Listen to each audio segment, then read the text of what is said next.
Here to weigh in for more is Stephen Miller, White House Deputy Chief of Staff for Policy. Stephen, thank you for joining us tonight. The president was not happy today, no doubt about it. Pretty harsh words for the members of the court who did not vote to uphold these tariffs. And now J.B. Pritzker, though, is pretty happy because he thinks now the federal government should return $1,700 per Illinois family because the tariffs were struck down. Well, Governor Pritzker is not only economically illiterate, historically illiterate, and probably functionally illiterate, but he is also somebody whose every action and policy is designed to hurt and betray America. Let's be very clear about this, Laura.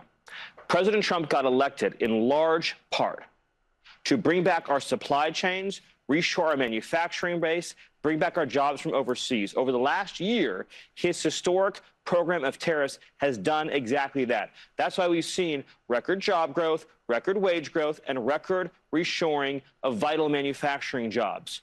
Under Biden, under the Democrats, for 4 years, we saw back-breaking, double-digit, record-setting inflation, costing Americans thousands of dollars a year.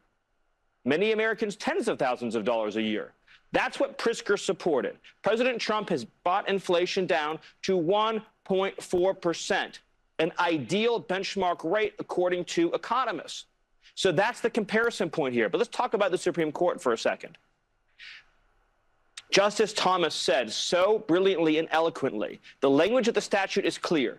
Under the International Emergency Economic Powers Act, the president has the authority to regulate foreign trade. And going back to the founding of our country, the term regulate has always meant and included the power to levy duties. But here's the good news, Laura. As cowardly, as horrendous as the Supreme Court ruling was, as poorly as it reflects on John Roberts' court and the continued torturing of our statutes and our Constitution, here's the good news. The court also affirmed the president has the authority under Section 301, Section 232, Section 122, Section 338, and many other provisions of federal law that the president can levy tariffs on foreign nations. So his program will not only be fully reconstituted, but it will be expanded. And one more point, Laura. The Supreme Court also affirmed that under IEEPA, the president has authority to restrict, impede, deny, license, or even fully embargo any foreign trade. So the net result of all this is we're going to keep and grow the tariffs to bring back American manufacturing, which keeps prices low by incentivizing products to be made here in America. But it also means that President Trump has even more tools when it comes to dealing with foreign countries that undermine our security.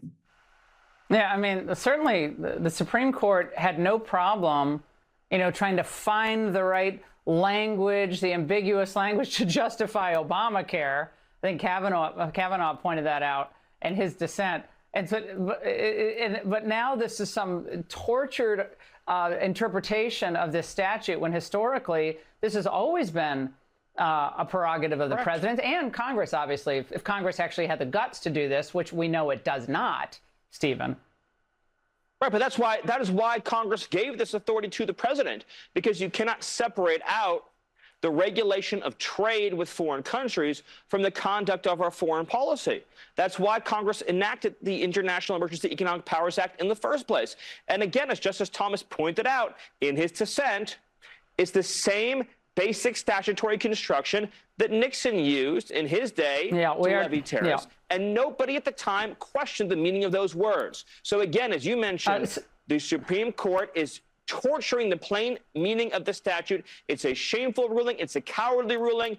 But the good news here, Laura, is that President Trump, as he said today, has the full authority affirmed by the Supreme Court to reinstitute and expand the tariff program to keep the cost of living low, to keep jobs flooding back to America, and to protect our core national security. And that's what really matters at the end of the day.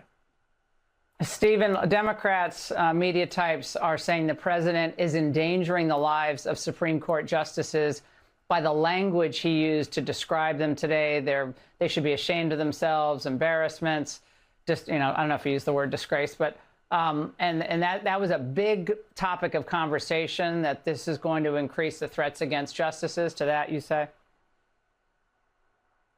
Chuck Schumer infamously stood in front of the Supreme Court and issued a direct threat to our justices. After that threat was issued, we saw assassination attempts and violence against our justices. We saw the Merrick Garland Justice Department refuse to stop and prosecute and disband the groups that were illegally demonstrating outside the homes of conservative Supreme Court justices in violation of federal law. It is against federal law to illegally demonstrate outside of the home of a judge to try to influence a ruling.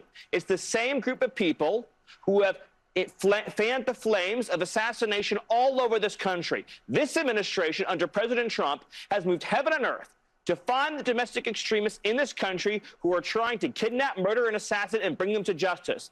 While the left, being good communists, has done everything in their power to foment violence and foment hatred and foment unrest. You will never get a cleaner contrast. You want safe streets, you want criminals behind bars, you want to support the police, you want to support law enforcement, that's President Trump. The Democrats are the party of violence. President Trump is the president of law, order, and safety.